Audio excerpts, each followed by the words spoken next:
In this view, I'll be continuing the non-cry conquest. And yeah, I'm getting to play as Columbina even though she's not out yet. Which is pretty cool. And I really like the movement.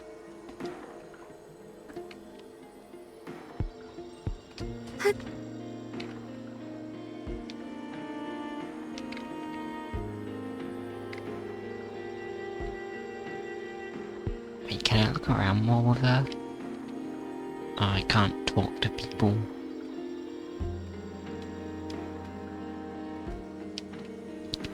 Ah, there's barriers.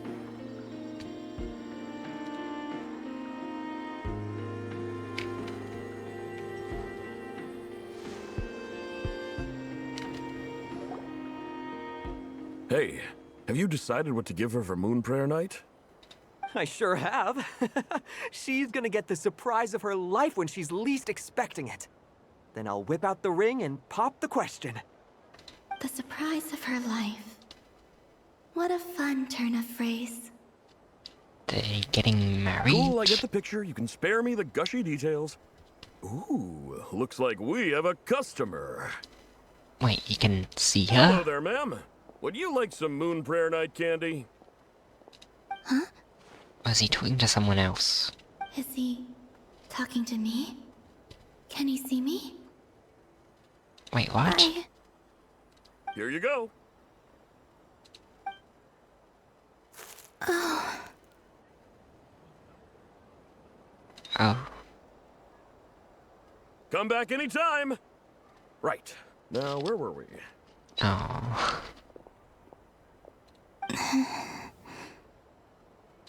I don't know why, but I still held out hope.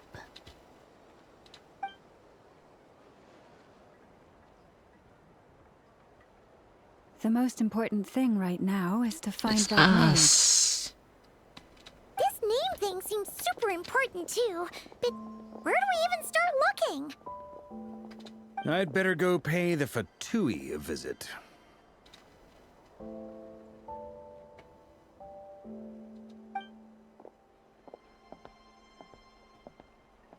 Oh.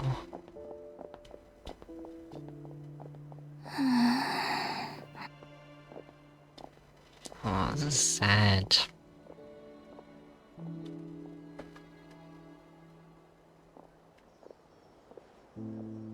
Columbina?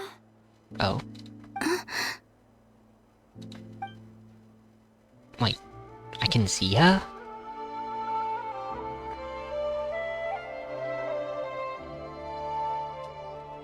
Or can I? No, I can't. I just assume she's there? Traveler? Let's go! This is no time to be spacing out! I'm not spacing out. Aww.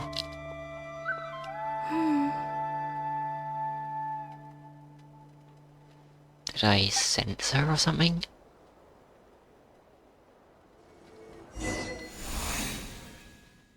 Maybe it's not so bad, just quietly staying by their side like this.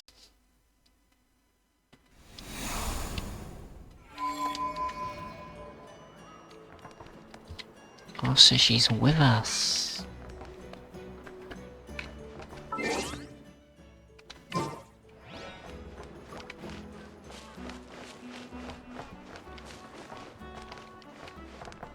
Apparently there's a Lunocus up there.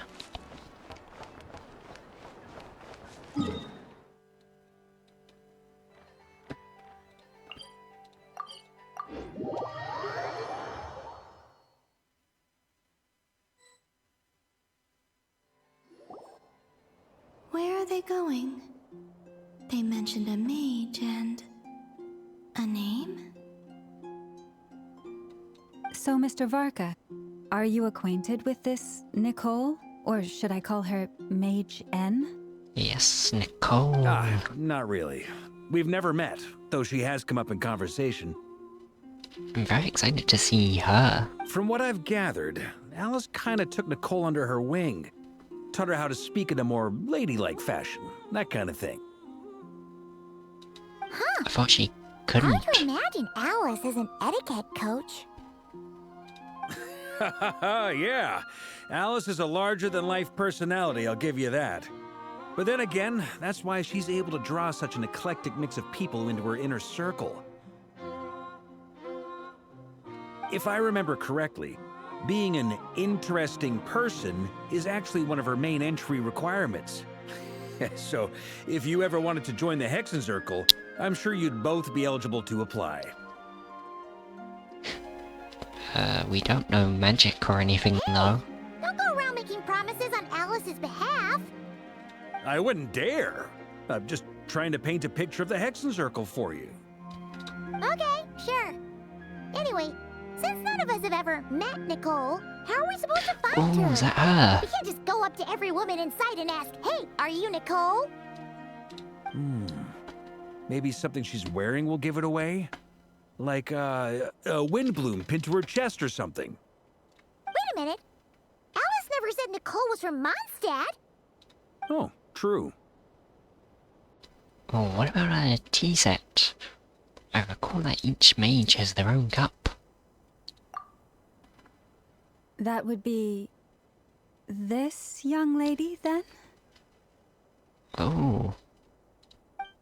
There she is. Hey there. Sorry to disturb you, but are you Miss Nicole? Varka, Knight of Boreas of the Knights of Favonius. Being very Alice casual about might this. have mentioned me before. Mm-mm. If we got the wrong person? Sorry. Well, this is awkward. No, I think this is Nicole. She just needs to use telepathy. When I shook my head, I meant, no, Alice hasn't mentioned you before. Yeah, the telepathic communication.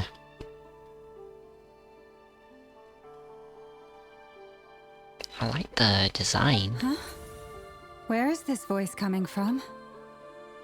from My Nicole. apologies. For certain reasons, I am unable to speak. This is the only way I can communicate with you. It might take some getting used to, but I hope you can understand. Hey, it's fine. I'm more shocked by the fact that Alice never speaks about me. I mean, As for you two, we have Sounds crossed paths disappointed. twice before, but it is nonetheless a pleasure to finally meet you. Yes, we have. It's really you. Haven't Thanks seen for all your you. guidance in the past. Haven't seen you in person though. You're quite welcome. This time, things are different. We have reached the unwritten pages of the story. You might say that we stand at the crossroads of fate. Now then, allow me to formally introduce myself. My name is... Nicole. The unappreciated master sculptor. The immortal literary giant. If only they'd write. And the silent angel. Yet also the orator. The instantly utter a word. Etc. etc. In summary, to remain silent is to be the observer of the world.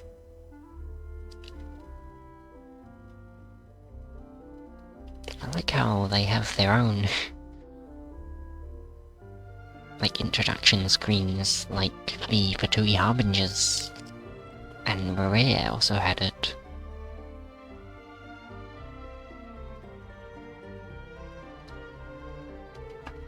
It's cool design. No, no, no! Stop! Oh. Alice! I can't believe it! I had a whole speech prepared. I'd agonized over every single word. She always picks the worst moments to ruin other people's plans. I'm so sorry about that. Alice took the liberty of devising some bespoke self-introduction magic for each member of the Hexen Circle. Wait, so that stuff actually shows up then? Like, we can actually see that? But I could have sworn I deleted all of the triggering conditions for it. How did it bypass everything? Oh gosh, this is so embarrassing. This is a very different side of Nicole than what we're used to. Is she not used to face-to-face interactions? Don't worry about it. We've seen that introduction magic once already, so it wasn't too much of a shock. Please go on, Miss Nicole. We'd love to hear what you have to say, or, well, communicate. Huh? Are they talking to this lady? But... Will you all promise to forget that can she not horrendously hear her? embarrassing introduction? It wasn't Sorry? embarrassing. Embarrassing? When? Among the words that popped out just now, I saw Angel. Yes. My name is Seely? Nicole, and I am one of a very few angels who have retained both their preferred form and their Oh. power. The Traveler and Paimon should be no strangers to this concept. There is another of our kind in Natlan. They call Oh her yes, the Lord of the Night. the Lord of the Night. We know her, Paimon remembers her. but I've never seen her in person. Yes. Well, I have retained more of my power than she. It's because I don't have a More? long-term duty to fulfill. To be more specific... no. We'll be here all day if I get into the specifics. I Moving want to on. know. If I'm not mistaken, you are here because you wish to learn how one might reach the moon beyond the sky. Oh yes, I want to know that as well. That's right. Is that something you can give us any guidance on? Yes, I do know a way. It began with the Hyperboreans, who lived after the War of Funerary Flame. Hyperboreans. Blank looks. Maybe I should start with the background of the war. Or maybe not. It shouldn't be an issue. I'll fill in the gaps for you when we have more time. What's Anyway, Glenmina doing? after that war ended, the three moons retreated to beyond the false sky. The Hyperboreans were humans I once aided. They accepted the civilization and creations bestowed Oh. upon them by the angels.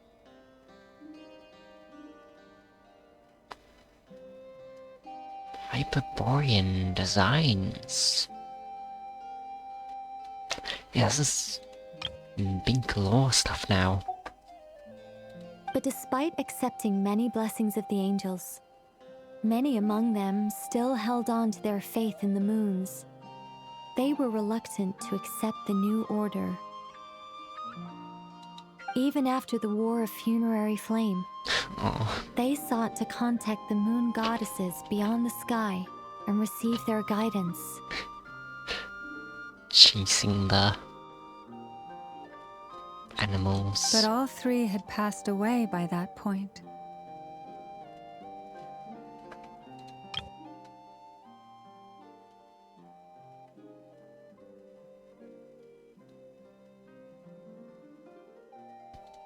Oh yes. This mage has a unique method of communicating. Is she talking about the moons? Yes, but they did not know. And so, still they prayed for the moon goddess's mercy. After building titanic structures that consumed vast amounts of Kuvaki, at last they glimpsed the moons and heard their voices. But of course, they were gravely disappointed, for it was then that they realized the three moon goddesses were dead. Oh, that's such a sad story. It is. Humanity was in a very sorry state at that time. The angels who had once aided them were gone, and the War of Funerary Flames had left them homeless and destitute. Just a second, I gotta ask. How relevant is all this history to the task at hand? You just want to skip? Well, I mean, it's... Okay, it seems we've drifted into irrelevant narrative waters. I still want to know, though. Because this is It's big been a while since lore. I've had the chance to speak inside someone's head. As soon as I got started, I lost control and the words just flowed out like a waterfall. What I'm trying to say is... Right, yes, that's it. The relevant part is the ritual created by the Hyperboreans. The blushing. The fact that they bypassed the false sky and saw the true moons implies that they successfully built a connection between Tevat and Ooh. the outside world. Oh. Which means, with enough Kuvaki and a sufficiently stable connection, it should be feasible to send one person over the border. Oh. Okay, so they built some kind of portal? Is that what the gate that Felindus made before was? Oh, yes. A portal. Yes.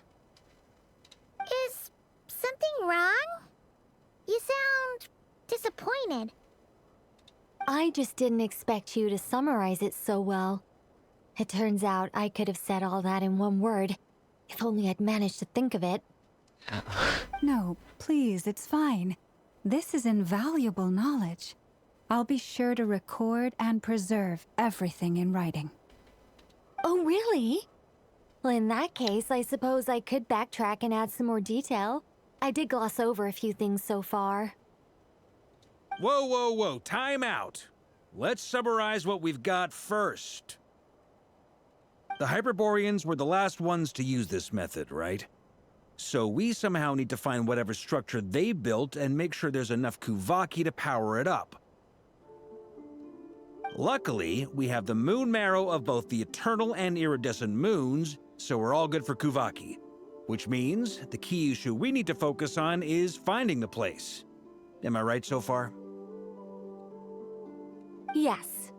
Although I expect the structure is long gone by now. That said, what if we could take advantage of the phantoms to travel back to a time when it still existed? Oh? What? Time travel? Well, travel back isn't quite accurate. It's more like we'd be creating a handshake between 2 points in space-time. What? We wouldn't even have to pick a time when it still existed. It could just be a time when it still appeared in phantom form via projection, or we could project our own phantoms, fold them together at... You can do that? You look lost. Was that too hard to follow? Does she have, like, Istorf powers? Yeah, things got a little, technical there. Paimon's brain is reaching capacity. Alright, let me think about how to put this more simply. Okay, got it. Over the next few days, I'll search for phantoms that we can use. Once I find one that meets the criteria, I'll let you know and we'll regroup. By completing certain rituals, specific individuals will be able to enter the phantom and make it to the Hyperborean structure. If everything checks out, and it looks feasible, we'll just need to wait for Moon Prayer Night, and we can send the Moon Goddess back home. I'm really skimping on the detail here. Is this making any sense at all? Yeah.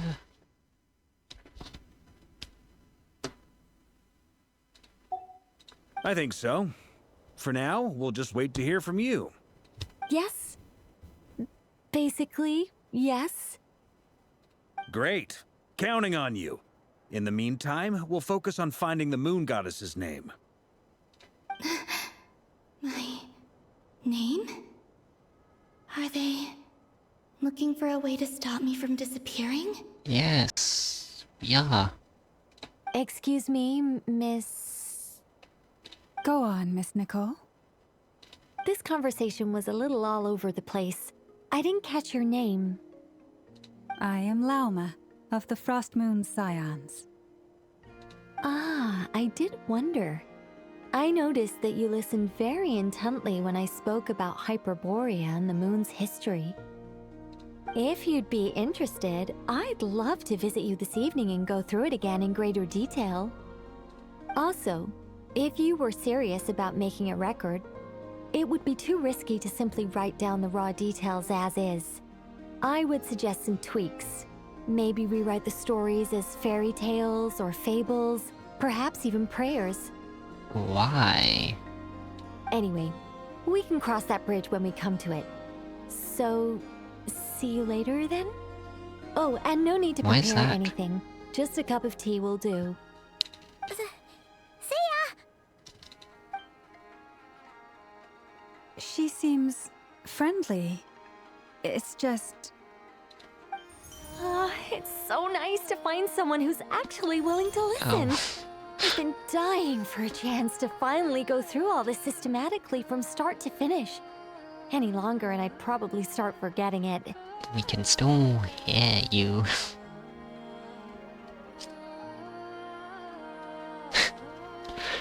Columbina just Now kicking Paimon the gets why grass. Alice told us to mind our heads. What did I tell you? A lot of quirky people in Alice's orbit. I like how we're all just standing still and then Columbina's always moving around and doing stuff. Now then, the next order of business is, where do we start looking for the moon goddess's name? Maybe the rest of what Nicole has to say might give us some clues. Once I've heard her out, I'll summarize the salient points and share them with you all. I'm also inclined to review our other documents.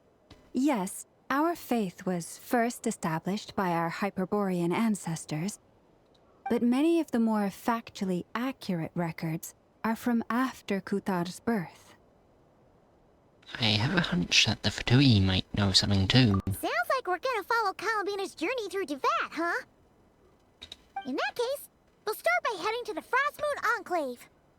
Sounds like a plan. Take this with you. I'll see about getting in touch with the Fatui. It'll probably just be Arlecchino and Sandroni again. They're the only ones who would want to help. Thank you, Mr. Varka. Don't mention it. Honestly, I'm more comfortable dealing with the Fatui than prying into the details of a young lady's childhood. Catch you later. I should follow them, just in case there's some way that I can help.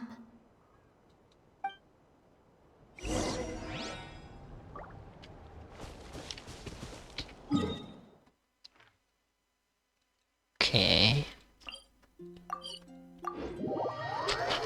We've met Alice and Nicole now in this act. A while ago, I took the time to organize all documents in our possession that pertain to Kutar. What you see here is the material I consider reliable.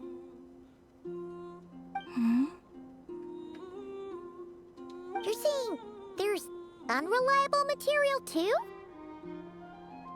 Yes. Most of the information we have was transmitted through an oral tradition. Inevitably, some of her stories were mythologized and deified over the years through countless retellings. That's why I organized them into reliable and unreliable.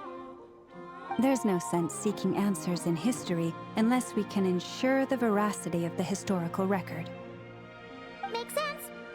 Alright, let's take a look through. Clear and concise would be one way to describe the writing style of these historical records. But you can just as easily describe them as terse and dry. And since Lauma already knows the material like the back of her hand, The quest to find any new information in these texts is tough going. Almost all these records refer to Kotar instead of Columbina. Although neither of those is her real name. Paimon's not sure what point she's trying to make. What we can gather from these records is that the Frostmoon Scions worshipped her as a god, placing impossible expectations upon her. I cannot fault them for their earnest faith, but for all their devotion, worshipping her day in, day out changed nothing. I imagine that none of it resonated with Columbina. It wouldn't surprise me if, even back then, she had already begun to reject the name Kutar and everything it represented. Lama speaks the truth. When I heard them call upon Kutar with hope and expectation in their voices, they may as well have been calling upon somebody else.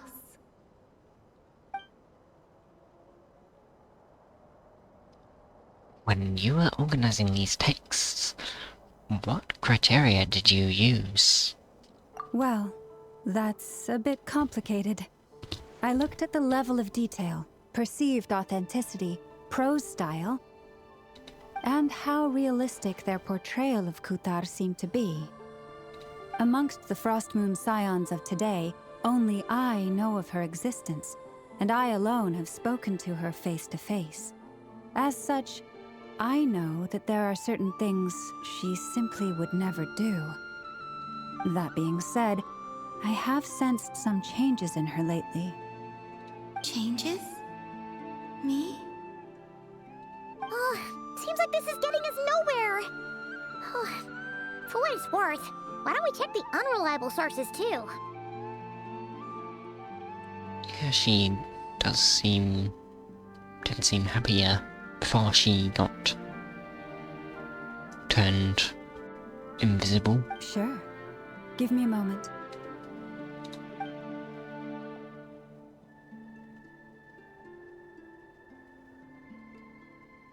Exerting but a fraction of her divine might, Kutar sheared a great mass from the snow-capped mountain and cast it into the sea, upon whose surface shone the mirror image of the moon. Thus was formed the island of Hisi. Yeah, right. That doesn't even begin to pass the sniff test. I definitely can't see her doing that. Moons are not but lies through and through. Only one moon has ever shone for us, and Kutar is her name. The subjectivity is strong in this one. We've heard something like this before in Netland. The vast majority of ancient texts are filled with fanciful tales like these. I trust you understand my criteria a little better now. Yes. Kutar did not speak, merely gazing into the distance in silence. And where her gaze landed, this was her prophecy. Clearly, whoever wrote this text never even met Kutar. Otherwise, they'd know that her eyes are always closed. What about you, Traveler? What are you reading? Seems like a collection of anecdotes. Come on, let Paimon see. The child wished to build a wooden nest with which to shield a fledgling bird from the cold. But being so young and lacking in strength, the child could not snap the branches from the trees. Kutar was passing by. Upon seeing the child, she summoned forth the Kuhenki, who built a beautiful nest for the child. I remember that. Oh, that did happen. Not knowing the meaning of Kutar's divine intervention, the child dared not to respond, and thus ran home to call their parents. But Kutar was gone. The moon chanter declared the event a miracle and took the nest as a relic, placing it on high for all to see. The child was named as one favored by the goddess and was greatly respected amongst the people. Yet, no further miracles were bestowed, and this matter was forgotten in but a few years. Any thoughts after reading that?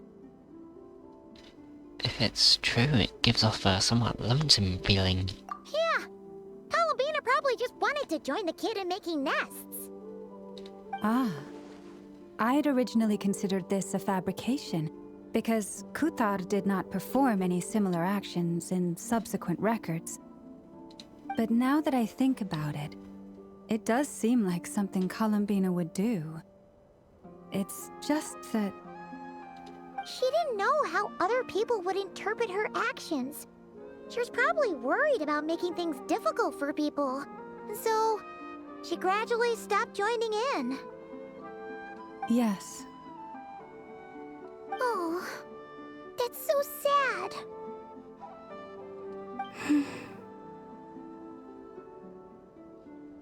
Aww.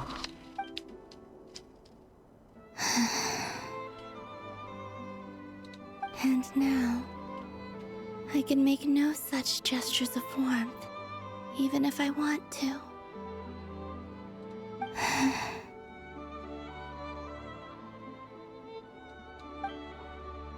Still no name. That's a bit of a shame. But we did learn some interesting stories. That's gotta count for something. Barca said he was gonna set up a meeting with Arlecchino and Sandrone, right? Let's go back to Nasha Town and see how he's doing.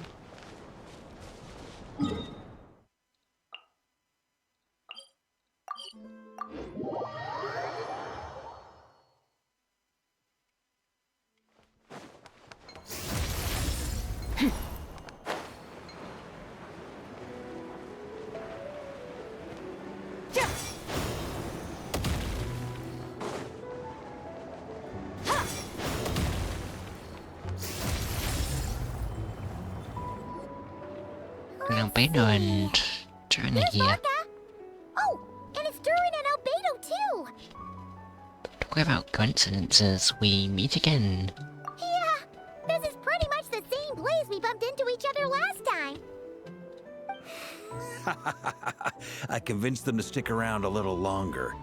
We were all waiting on people, so I figured having a little company would help pass the time.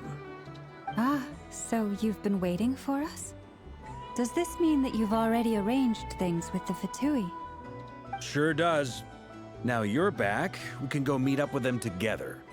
How'd your investigation of the Frost Moon Enclave go? Well, we didn't find out Columbina's true name. But apart from that, it went pretty well. We learned some stories from her early days. Aha, just as well that I didn't tag along then. I'm sure our moon goddess wouldn't want every man and his dog knowing all about her private life. Still, desperate times, desperate measures, I guess. Someone had to do it. So, Barca was waiting on us, but what about you two? Are you waiting for Alice? Oh, no. We already met with her. We discussed that experiment I mentioned to you last time. Oh, and she also handed me this communication device. The Dottore communication device. This looks familiar. I'm sure I saw one of these back on the Golden Apple Archipelago. Except I didn't, because I wasn't playing back then. That's right. I understand she informed you about the relationship between the Phantom Phenomena and Seen that Tevat's in- orders, yes? She wants me to help her with some more experiments on that front. I saw it in the Mondstadt interlude chapter though, I think. Or was that She said different? that she'll contact me through this device with more information. Ah, I see. Following instructions and making observations. Pretty common research method. Takes me right back to Albedo's lab. Wait, then who exactly are you meeting? Someone you know. Albedo's met him too. But I don't think Miss Lauma or the Grand Master have been introduced. Introductions are overrated, especially in Oh. cases like this. Oh, it's Patchsoka Moosh.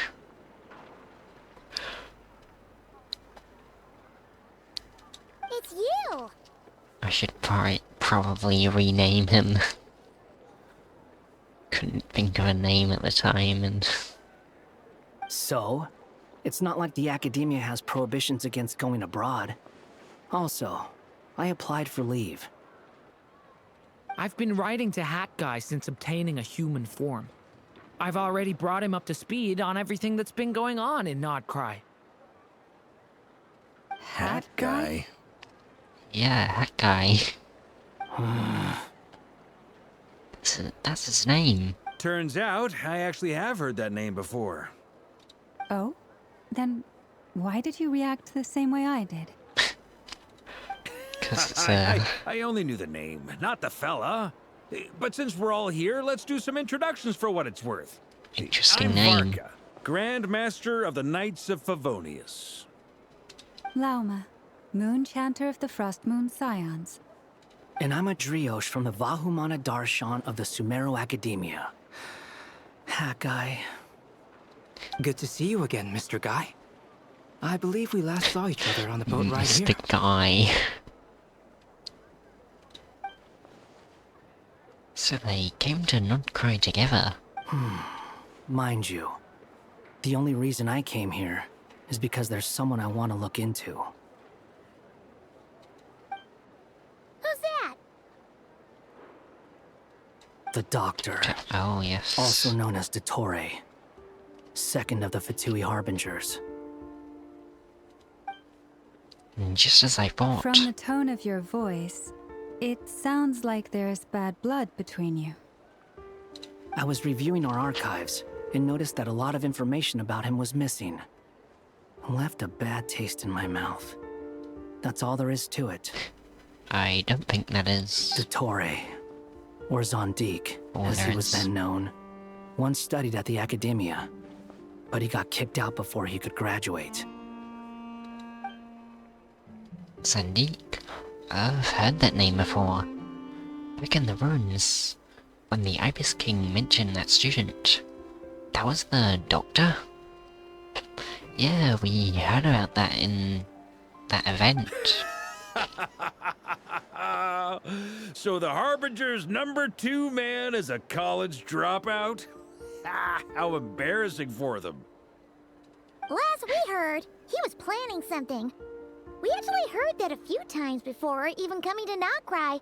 But we haven't seen a trace of him since we got here. I think we heard about that in Sumu, our conquest. He only appears when something interests him. For all we know, he might have left already.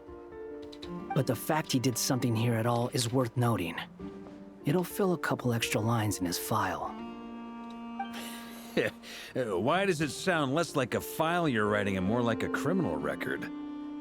Anyway, we were just about to meet 2 of the other Harbingers. Want to come along? You might learn a thing or two about him there. Sure. Even though they're harbingers, well, they're old acquaintances of ours, so, you know, when you talk to them, try to be... I got it. The Frost Moon Scions' relations with the Fatui remain tense. Forgive me if I do not attend. In that case, we'll continue assisting Miss Alice with her experiments. Good stuff. Everyone's having a fruitful time. All right, we better get going. I'll lead the way.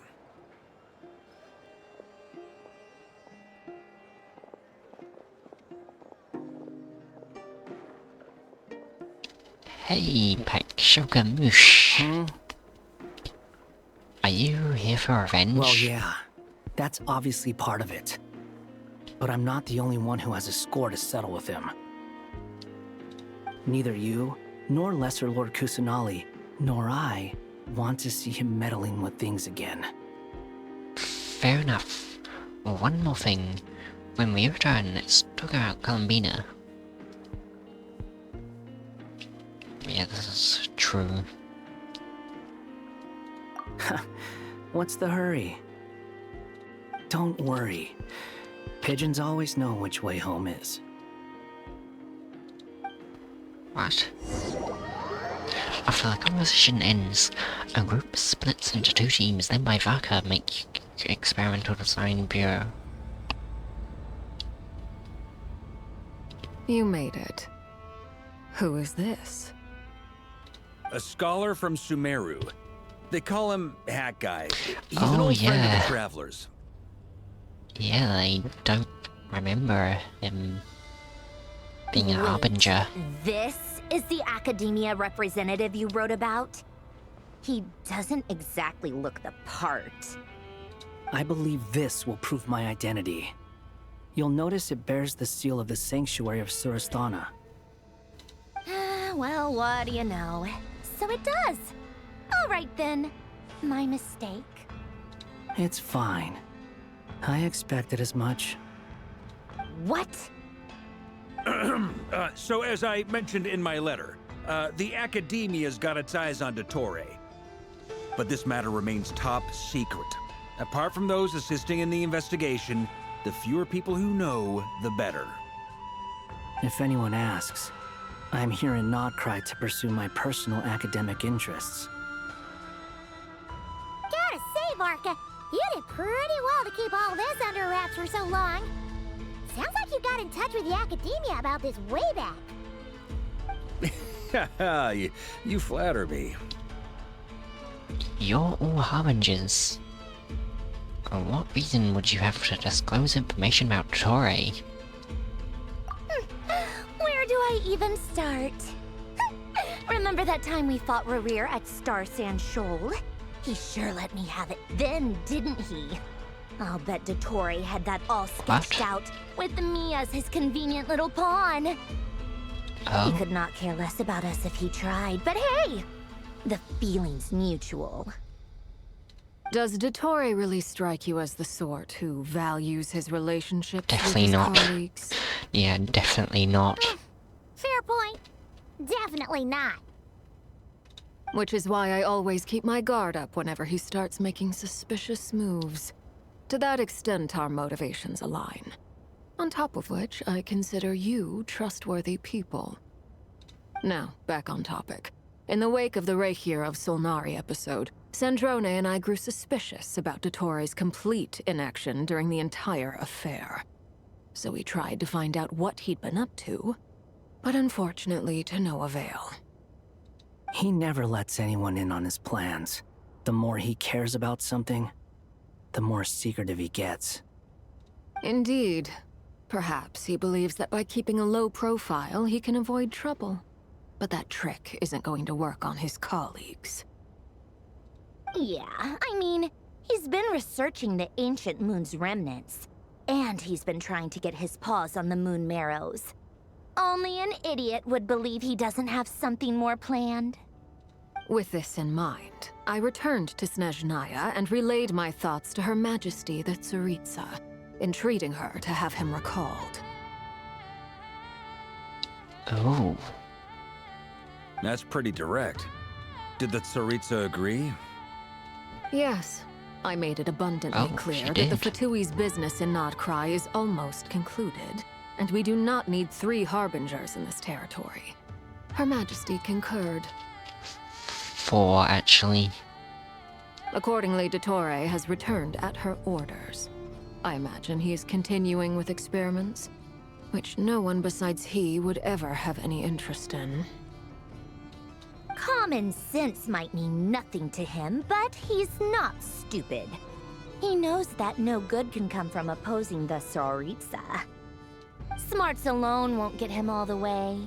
He needs the Rooster's resources and Regrator's Mora, both of which the Tsaritsa can strip from him by waggling a finger. But doesn't he have a track record of publicly following orders while going against them in private? He probably has it down to a fine art by now. Wouldn't put it past him. We worked together on a research project once. Only briefly, but it was enough to show me that we're fundamentally different people. He has no interest in doing things methodically, stage by stage. His thoughts jump all over the place, and the moment his curiosity is satisfied, or he gets the results he wants, he disappears. The only similarity we share is that, once we set our minds on doing something, we will see it done, whatever it takes.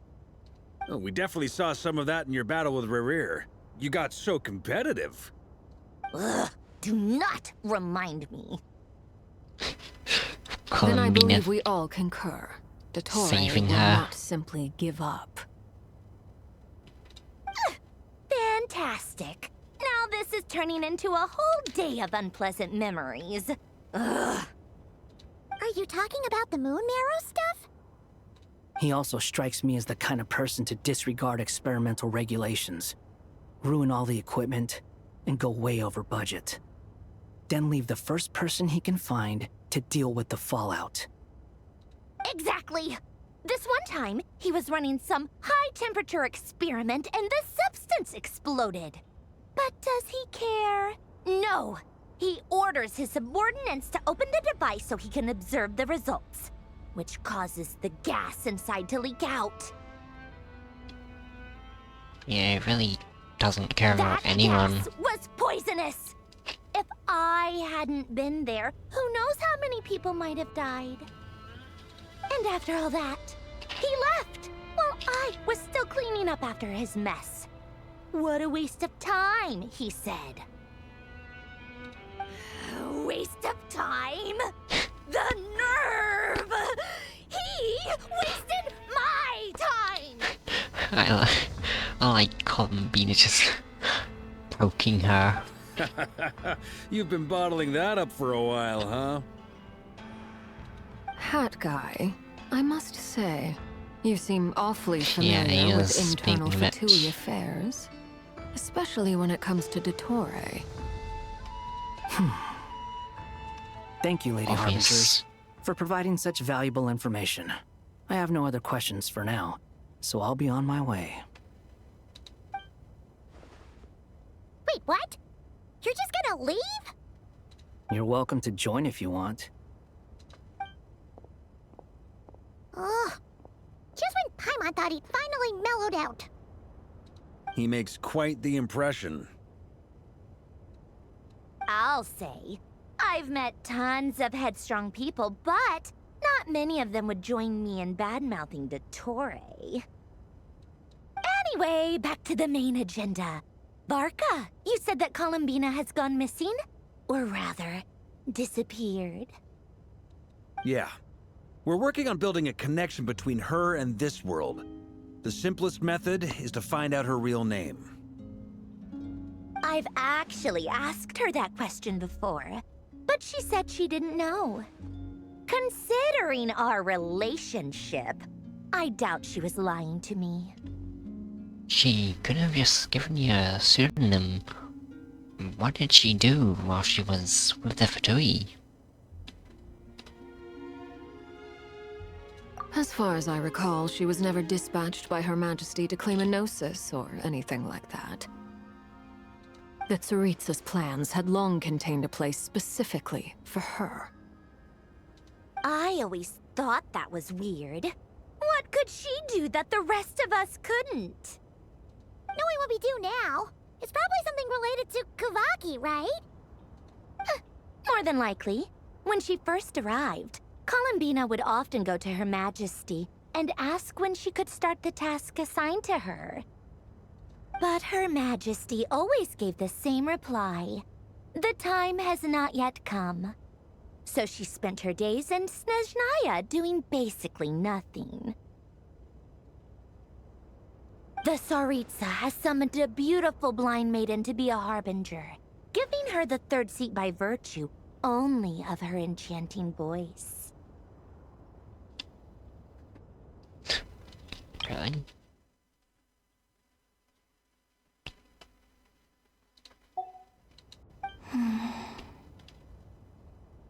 It was a dumb and stupid rumor, but the reality of the situation made it hard to refute.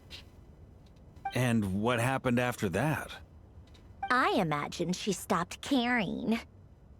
She no longer seemed to care why she had been recruited, and Her Majesty never gave her any missions, so she just continued to sing in the flower garden. For my part, I was busy. So busy, in fact, that watching someone be that idol had me fuming. But still, I got the sense that she had long been used to a life of other people claiming she was needed when she wasn't. Just felt that having a place to stay would cost me something eventually. And so I waited quietly for the day that I would have to pay the price. And on the other end of that spectrum, you had me. Someone once told me that I had the lousiest work and the toughest luck. That's a good way of putting it. I forget who said it, but those words have always stuck with me. Sounds like something Patchsoka Moosh would say, no wonder. But you've done your job exceptionally well all this time. Because at heart, you are a conscientious person. Thanks for telling us all this. What is it? Something come to mind? It's nothing. I'm just even more eager to learn her name now. I want to shout it from her from the rooftops. That makes sense. Nothing screams you are needed like your name shouted from across the town. Well, good luck with it. But if you ask me, Colambina is still the most shoutable name. She shouts it all the time. I'm just so used to it now. After all the arguments we've had, I can't be bothered trying to remember another name for her. Nor I. Sandrone. Harlequino.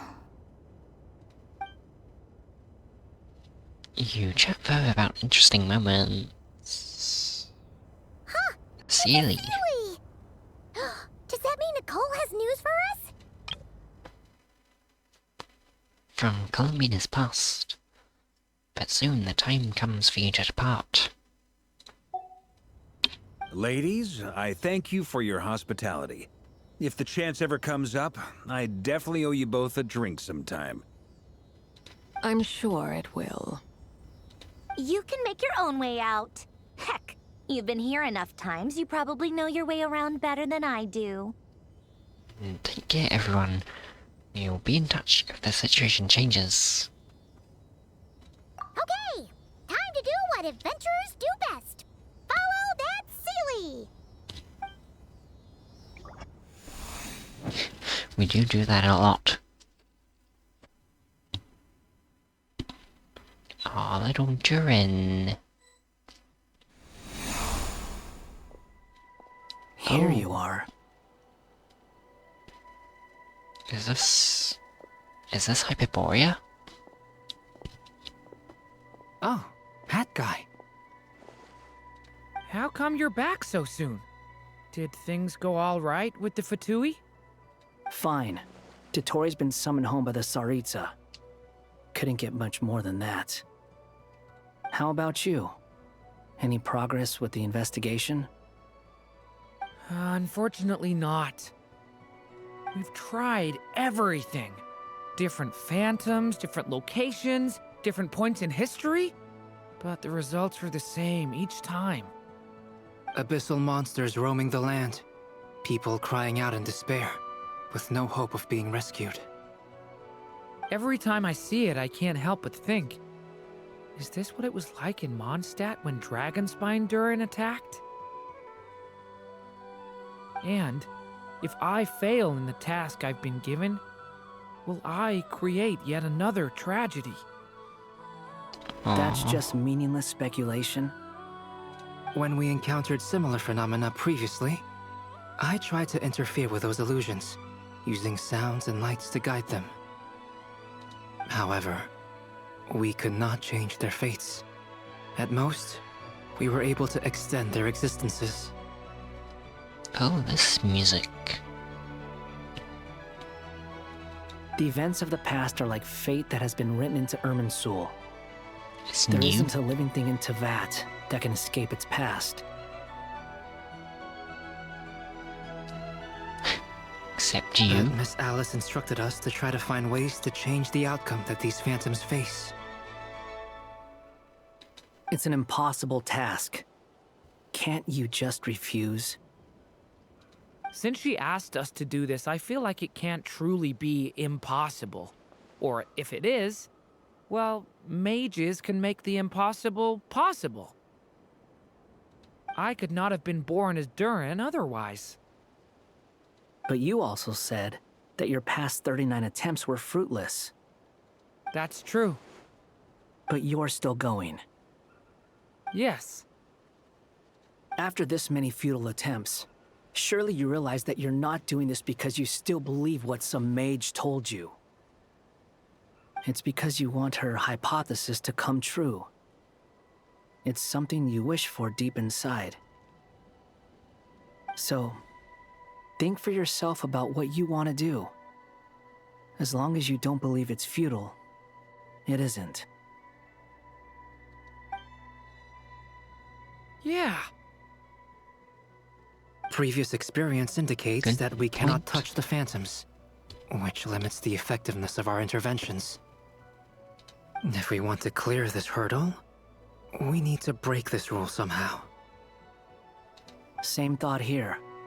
Following the same rules means repeating the same failures. Reducing ourselves to mere playthings of fate.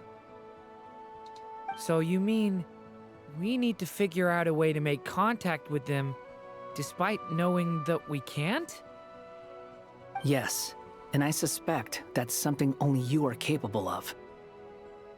Everything in Tevat is logged in Irminsul, but the withering that once occurred in Sumeru was a sign that the Great World Tree was being corrupted. This corruption allowed things that should not have existed in Tevat to appear. This is tantamount to rewriting reality to an extent. You're saying abyssal power might be able to affect those phantoms? No one's ever tried it before. If you're gonna try it, it'll take courage. And you have to be confident that you can control it. Is anyone there? Has anyone seen my daughter? She's missing. I have to find her. I hear someone inside. Spargana? Are you in there? Ah! If I can use my abyssal powers to warn him that there is danger here, maybe it'll change his decision. Maybe he'll stay away. Yes. The important thing is not the nature of the power, but rather how you use it. To intimidate and obstruct. Sounds about right for the Abyss. Let me try. I should be able to influence that thing. Ooh. Have you seen a little girl? Ooh, drone trial. What? This isn't the time for that! Just run!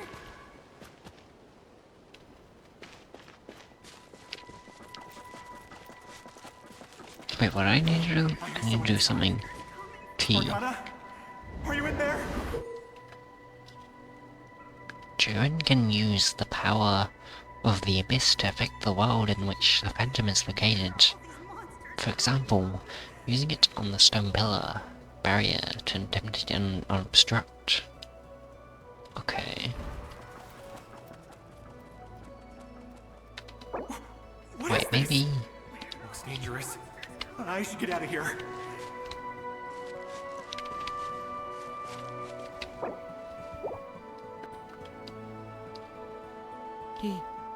He really left. Ha! We did it! It worked. Don't celebrate too soon. Follow him. See what he does next.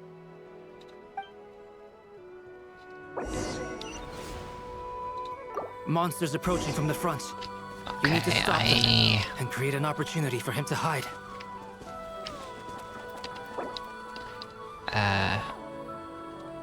I will do this next time.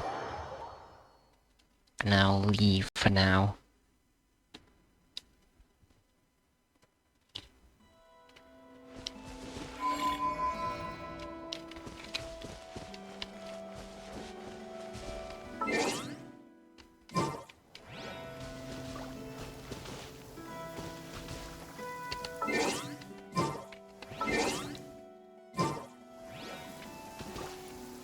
Nice.